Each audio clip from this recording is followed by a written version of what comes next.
هاتي 2 كيلو من الدقيق وحطي عليهم معلقتين كبار من السكر، وكمان عليهم نص كوباية من الحليب البودر، و2 باكت من الخميرة يا بنات، الخميرة الفورية. قللي الكمية، ضعفي الكمية، دي حاجة ترجع لك انتي، بس دي مقادير 2 كيلو. تمام. هنعمل ايه؟ هنعمل الفطاير المحشية، الولاد بيحبوها قوي وجميلة ولذيذة في اللانش بوكس، مش عايزة اقولك جمالها وطعمتها. وهي بتتضرب كده ضيفي عليها نص كوباية من الزيت، وكمان بيضتين. ده بقى حليب يا بنات، دول كوبايتين كبار، يعني الكيلو بياخد كوباية، وعليهم بيضتين. البيضتين يا بنات هم اللي انت شفتيهم في الاول، هو اللي انا حطيتهم على الحليب. هنا يا بنات بقى كانت اختلطت بامانه، انا حطيت كوبايه من الميه بس ما جاتش في التصوير، ما علينا. لو مش عندك عجان اعجني بايدك. انا عايزه اقولك انا كل ما اعجن بلاقي العجان بتاعي بقى كله دقيق، لحد ما العجينه تبقى معاكي كده مطاطيه زي الاستيك، وتروحي مغطياه. لازم تكون بتلزق شويه يا بنات، شايفه بتلزق في ايدي ازاي؟ يعني حطي ميه، زودي ميه، لان الدقيق بتاعي مش زي الدقيق بتاعك، احنا عارفين ان الدقيق بيختلف في العجن بتاعه. بصي بقى سبتها نص ساعه، بصي بقت عامله ازاي الخمران الجامد ده. إيه، عشان تعرفي العجينه بتاعتك ناجحه ولا مش ناجحه، امسكيها كده وارفعيها، هتلاقيها بقت عامله زي الخيوط العنكبوتيه. بصي من جوه كده تلاقيها بقت زي الخيوط العنكبوتيه، فكده عجينتك ناجحه 100%، والتخمير بتاعها بالظبط على الشعره. هنا بقى يا بنات جبت المفرش السيليكون ورحت دهنته. لو مش عندك اشتغلي على الرخامه، انت رخامتك نظيفه.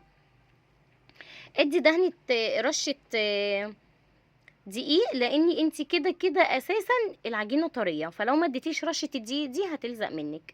هنا يا بنات انا كنت معصجه لحمه عادي جدا، وكنت حاطه فيها فلفل. بصي خلي السمك بتاعك يبقى رفيع شويه، ما يبقاش تخين، علشان ما تبقاش كبسه. انتي فاهماني؟ فاهمه قصد كبسه. حطيت بقى اللحمه، حابه تحطي مع اللحمه موتزاريلا ماشي الدنيا، ما عندكيش برضو ماشي الدنيا، روح وديها مكانها. إيه انتوا اتعودتوا يعني، كل ما اجي اسجل فرفر يجي لازم يعمل حاجه جنبي. اقفليها كويس جدا وسيبيها تخمر تاني. بصي انا هعمل دي وهعمل واحده بالفراخ هوريها لك دلوقتي. بصي الشكل اللي يطلع معاكي اعمليه، يعني ما تقيديش نفسك بحاجه معينه، هي كده او كده هي فطاير. بس يا حبيبي بس هنا حطيت معلقتين من الفراخ برضو يا بنات عاملاها بطريقه الشاورما. احشي الحشوه اللي انتي حباها، اللي اللي بتحبوها. هتقولي لي طب احنا هنديهم المدرسه فراخ ولحمه، هقولك لا، اديهم المدرسه جبنه او شوكولاته، هتبقى افضل. بس احنا عملناها اتعشينا بيها يعني، ولكن دي اللي راحت المدرسه بالجبنه. لو بقى عندك شوكولاته حطي شوكولاته، عندك خضار حطي خضار، ده كله فايده للولاد وكلها بتبقى صحيه وجميله، هتعجبك قوي. تمام كده يا بنات، لحد كده تمام وزي الفل وعسل قوي. تعالي بقى هقولك بعد ما خلصت الكميه كلها عملت ايه. جبت بيضايه وعليها معلقتين من الحليب، مش عندك حليب مش مهم، مش عندك بيض مش مهم، اديني حليب بس. صوتك. رشه فلفل اسمر بملح كده بسيطه، وقلبتهم كده، قلب قلب قلب مع بعضيهم لحد ما اختلطوا كويس جدا. ورحت بصي شايفه الخمران، سبتها لما خمرت تاني. ما عملتش الكميه كلها في الصاج لاني بصراحه ما كنتش لاقيه الصاج، كنت مديه لواحده جارتي وكنت ناسيه بس مشينا الدنيا. ادينيها كويس قوي من الوش بس، انسي اي زفاره للبيض، انتي حاطه فلفل اسمر، يعني ممنوع ان انتي تقولي كلمه زفاره دي.